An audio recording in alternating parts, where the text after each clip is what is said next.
¿Qué tal? ¿Cómo están ustedes? Muy buenas tardes, bienvenidos a Hablemos a las 12, esta conversación política profunda que hacemos todos los días por las pantallas de T13 en vivo. Hoy estamos con un entrevistado muy especial.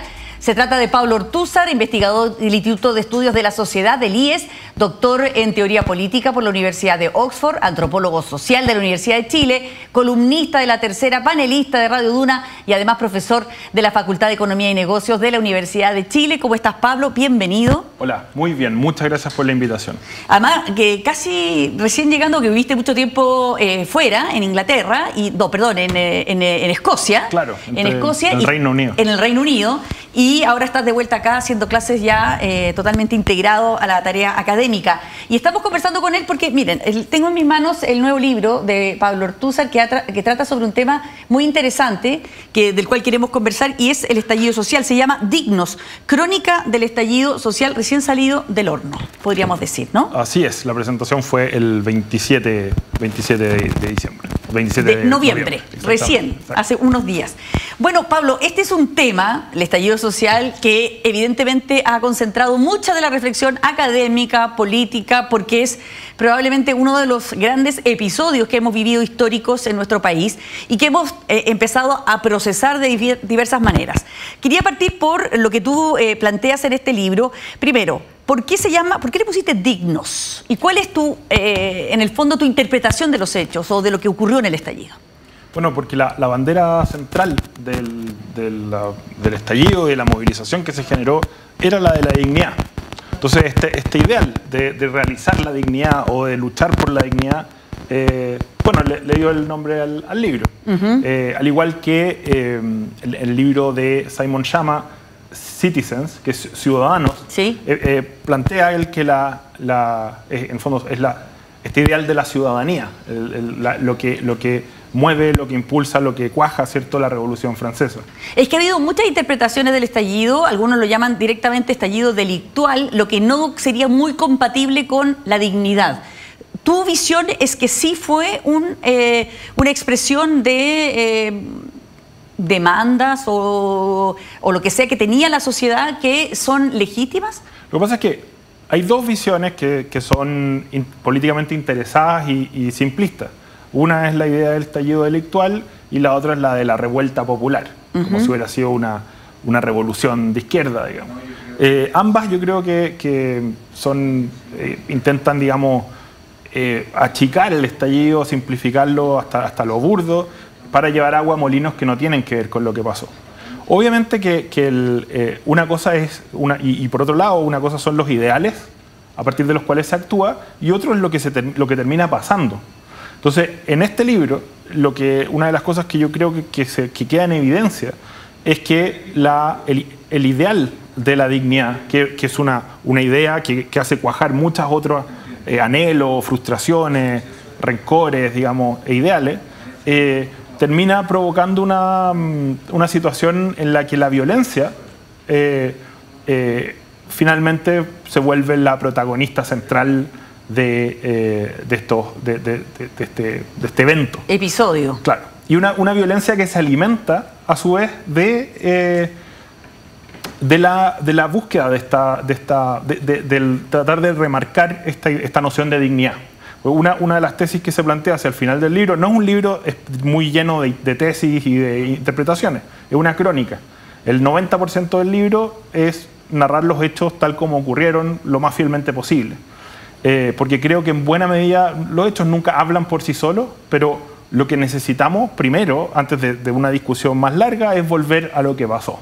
Pues además son hechos de una densidad tan grande, son tantos fenómenos ocurriendo al mismo tiempo y de tanta importancia, que es difícil que alguien guarde en su memoria realmente todo lo que ocurrió. Claro, esa es la diferencia, dirías tú, de este libro y de otros que se han escrito, ¿no? Porque tú no estabas acá para el estallido. Claro, yo no estaba. Y esa distancia creo que obviamente puede generar ciertos problemas.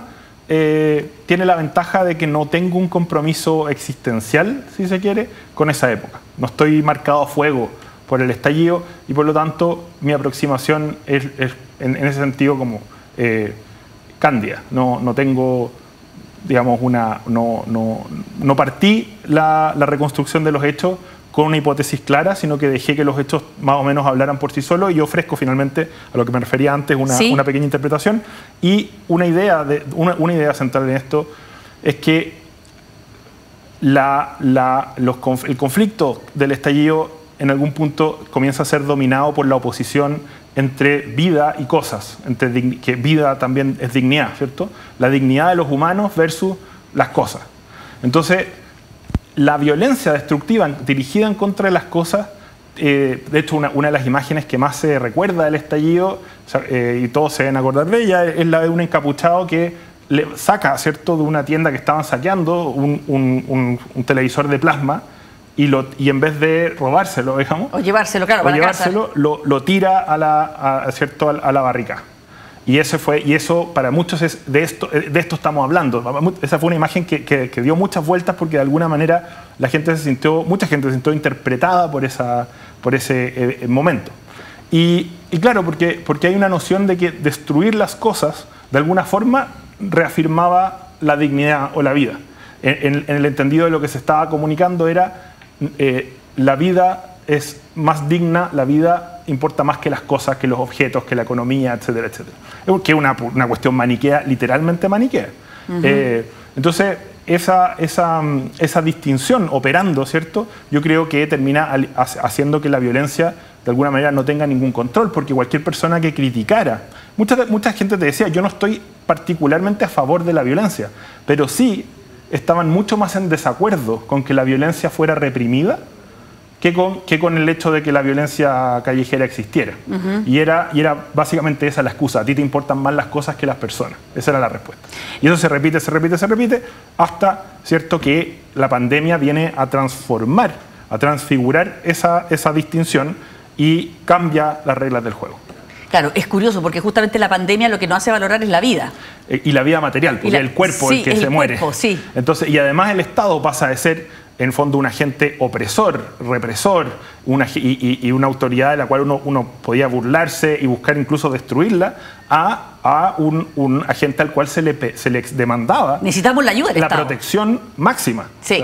O sea, porque para salvar la vida física se le pide al Estado que ahora sí invierta todos los recursos posibles, pero que además que esté ultra presente. Entonces, en el fondo, los códigos de la pandemia son incompatibles con los del estallido, y en ese punto ya se extingue por completo este mecanismo que había estado operando, digamos, por varios meses ya en ese momento. En la revisión de los hechos que hiciste, que yo creo que es súper valioso siempre tener libros que efectivamente te dan los hechos para que uno también pueda pensar en ellos y reflexionar y tenerlos a mano. Por ejemplo, ¿el gobierno supo manejar bien lo que estaba ocurriendo en las calles? No, hay mucha desorientación del gobierno, y le resulta muy difícil entender lo que está pasando. La derecha tiene muy poca reflexividad sociológica, eso siempre ha pasado. Sí. Entonces, le cuesta mucho entender los fenómenos sociales, en tanto fenómenos sociales, y no sometidos a otro tipo de código. Y claro, eso es muy difícil, muy peligroso en situaciones como esta, porque la legitimidad de los gobiernos, que es puesta en tela de juicio en el contexto de los conflictos sociales de gran magnitud, para sostenerla, digamos, se requiere un nivel de habilidad y de buena lectura, ¿cierto?, de lo que está ocurriendo, que es muy difícil. Entonces, claro, el gobierno en muchos sentidos comete una cantidad de errores impresionantes. Eso no se puede negar. Ahora, mucha gente dice, bueno, el gobierno fue blando, fue cobarde. Bueno, otros dicen que no, porque algunos lo acusaron incluso de violar los derechos humanos. No, claro, es que ahí hay dos procesos. Digamos. Uno es una izquierda que plantea que en el fondo que eso es como un psicoteatro, digamos, que Piñera es básicamente Pinochet. Y que derribarlo, de alguna manera, deshace, ¿cierto?, la dictadura. Sí. Una cosa que fue otro delirio simbólico. O sea, que Piñera era en el fondo la reencarnación de Pinochet, y él se convierte en el chivo expiatorio, ¿cierto?, de esta violencia. Eso es así. De hecho, después del acuerdo del 15, una de las cosas claves es que el presidente desaparezca.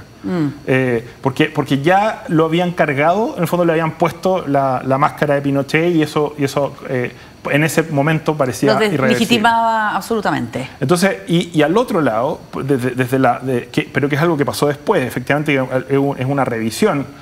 Sectores de la derecha que dicen, ¿sabe qué más? Aquí lo que faltó fue mano dura, pantalones, testosterona, qué sé yo. Esa línea, faltó reprimir con mucha más decisión y fuerza y se acababa este asunto. Y en realidad, cuando uno mira los hechos, la represión fue sumamente dura. Fue sumamente dura. En el fondo, la represión es con todo lo que hay nomás. Solo que, uno, no hay mucho.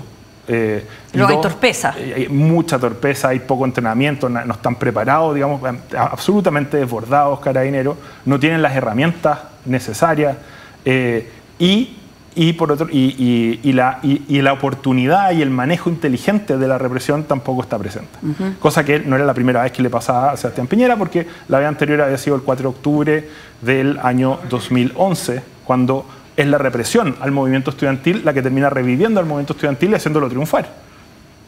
Entonces, ahí hay otra tarea para la casa, especialmente si es que llega a ganar José Antonio Kast, revisar realmente cómo entiende la derecha el uso de la fuerza pública y cuáles son sus estrategias, ¿cierto?, para disolver o disuadir, manifestaciones violentas y ese tipo de cosas. Entonces, sí. Vamos a seguir conversando en un instante con Pablo Ortúzar y su nuevo libro Dignos, crónica del estallido social, pero antes vamos a hacer una breve pausa, regresamos de inmediato.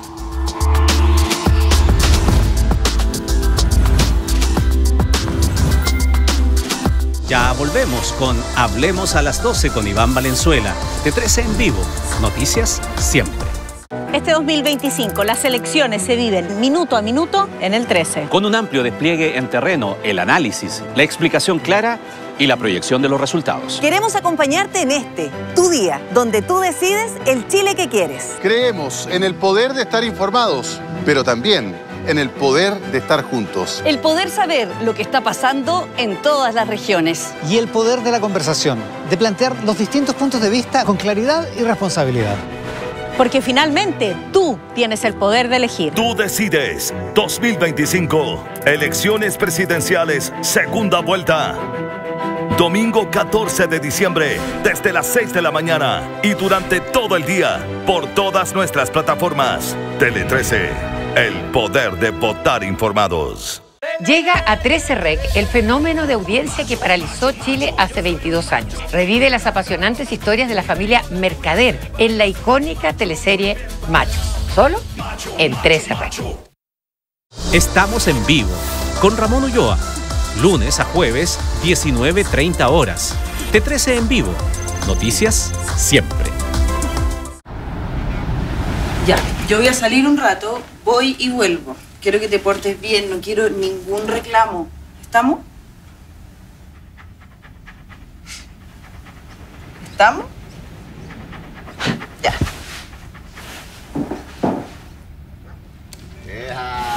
Chao, mi negrita hermosa. Oye, que estás contenta, sentirse libre.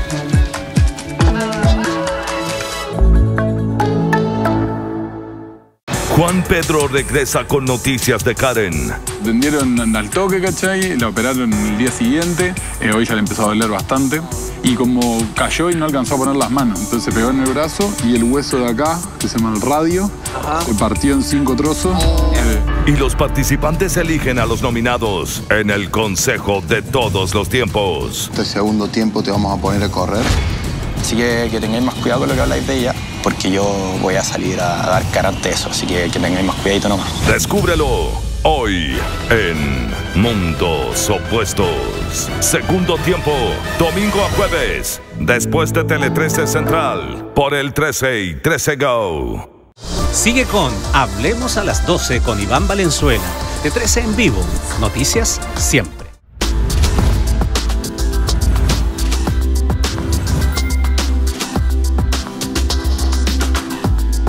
Continuamos en Hablemos a las 12 conversando de política, en esta ocasión con Pablo Ortúzar, quien acaba de lanzar su último libro, Dignos, crónica del estallido social. Habíamos analizado un poco el rol que tuvo el gobierno de Sebastián Piñera durante el estallido, pero me gustaría también irnos hacia el otro lado, hacia el lado de la izquierda, porque lo que me da la impresión a mí es que de alguna manera también tú dices que el estallido social cambió la estructura de los partidos, del sistema político. Lo que se llama clivaje. Los clivajes. Exactamente. Las distinciones fundamentales a partir de las cuales se orienta la comprensión de la política, ¿no? Claro, porque si bien a Piñera se le puede acusar de varias cosas, a la izquierda también se le puede acusar de haber, por ejemplo, aceptado niveles de violencia que no eran aceptables en democracia. Y el Partido Comunista y parte del Frente Amplio que querían votar al presidente derechamente. Exactamente. Entonces, claro, ahí yo cuento la historia más larga desde el 2018 porque es bien interesante y también es una advertencia para lo que viene probablemente, que en el fondo la izquierda termina muy peleada durante el segundo gobierno de Bachelet. El gobierno de Bachelet II termina con la izquierda en una guerra civil, el Frente Amplio que colabora, ¿cierto? Y le dan muchos espacios de decisión, poco antes de que termine el gobierno se sale y después son muy críticos. Entonces los odian, obviamente ya se pelean con el Partido Socialista. El Partido Comunista estaba dentro del gobierno, pero la democracia cristiana ya considera que es intolerable casi la convivencia y lanzan su propia candidatura presidencial. Sí. Entonces tenemos para esas elecciones va Goich, Guiller y ¿cómo se llama? Beatriz Sánchez. Sí. Y Beatriz Sánchez al final ni siquiera llama a votar por Guiller en segunda vuelta, sino que ella dice que ella llama a votar en contra de la derecha, básicamente, pero nunca menciona a Guiller. Entonces hay un ambiente muy malo. Y eso se recompone durante el segundo gobierno, y Piñera obviamente va a la búsqueda de la democracia cristiana en ese contexto. Pero la izquierda recompone su relación usando a Piñera como chivo expiatorio. Y eso parte del 2018, tratando a Piñera como si fuera una especie de extremista, lo peor de lo peor, digamos. Entonces ya hay una polarización muy radical, pero que tiene que ver con las dinámicas internas de la izquierda en el 2018. Y ya el 2019 obviamente eso, digamos, solo se amplifica. Entonces el libro muestra muy bien cuál es esa dinámica política que termina, bueno, y al final hay parte de la izquierda que termina exigiéndole, o sea, que considera que lo que hay que hacer es dejar que el estallido siga su curso y que caiga Piñera. Incluso atizan esa salida. Versus probablemente el Partido Socialista, Revolución Democrática y otros actores, entre ellos Gabriel Boric, que dicen, mira, esto en vez de un golpe invertido, de invertir el golpe a Allende, lo que podemos hacer es invertir la Constitución del 80, que era en parte la tesis del otro modelo, Fernando Atria y otra gente. Que en el fondo nosotros podamos tener nuestra propia Constitución del 80 y ese va a ser el precio que le van a poner a Sebastián Piñera por subirse al acuerdo.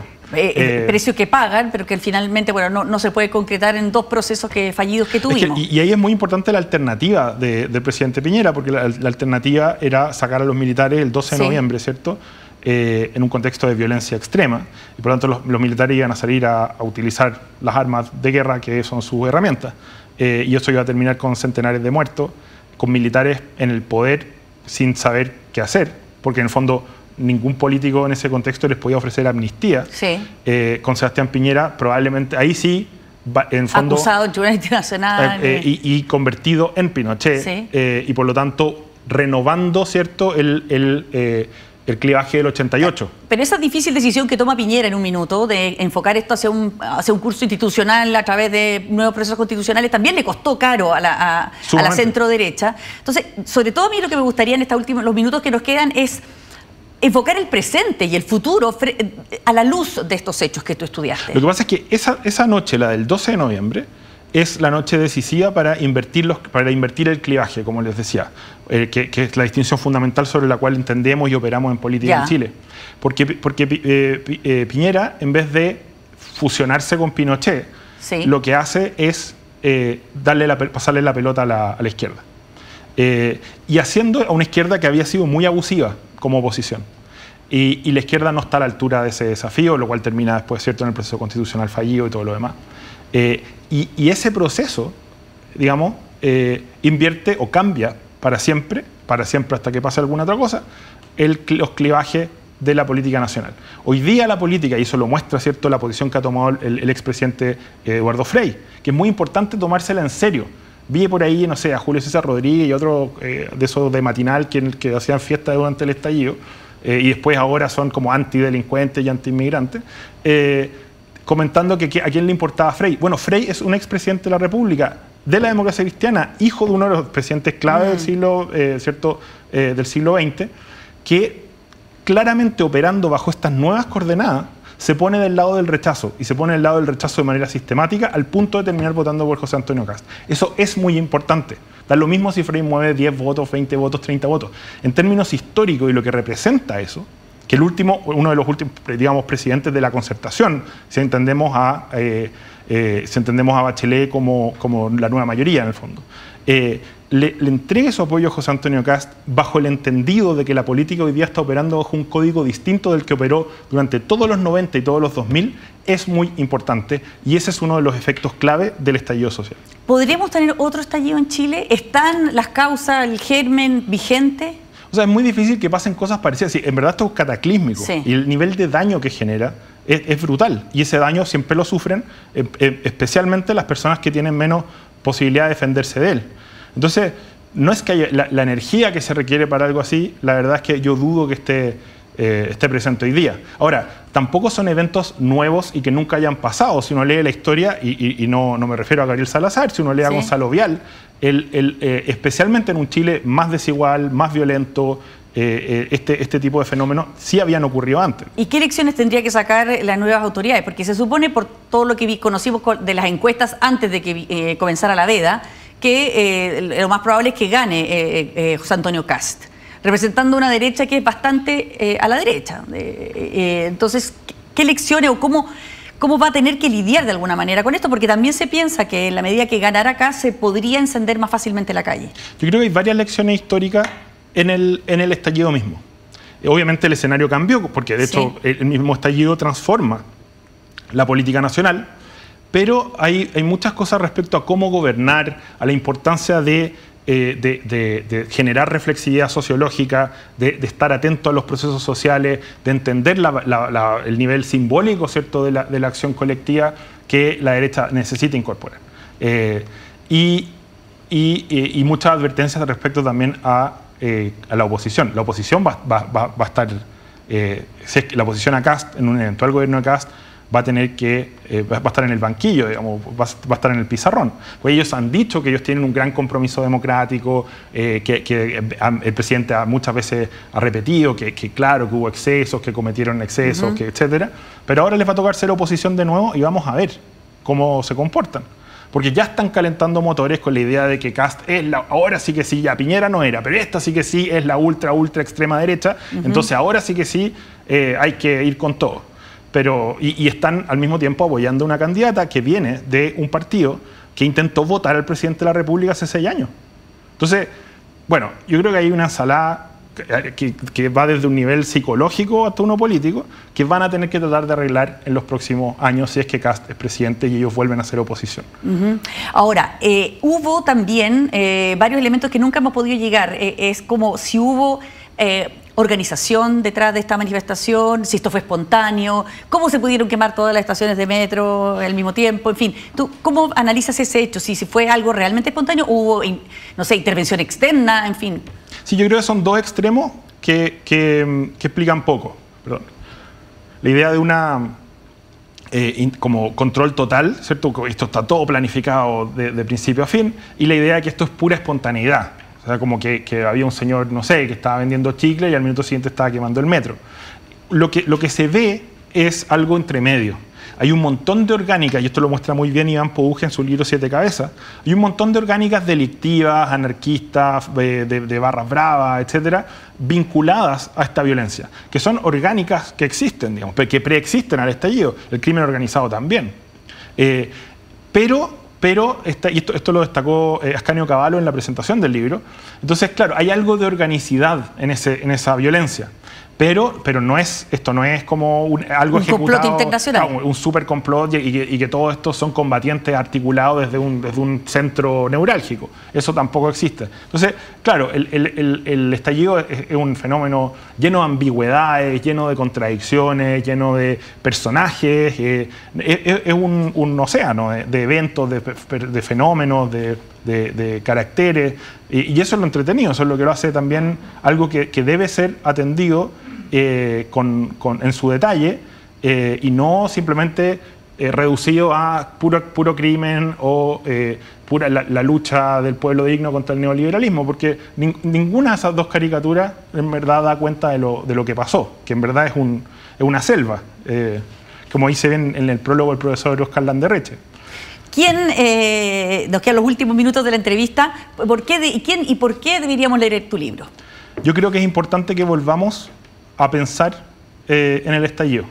El estallido determina, para bien o para mal, lo que somos hoy día, cómo nos entendemos, cuáles son las distinciones principales que usamos en política, y vale la pena reflexionar.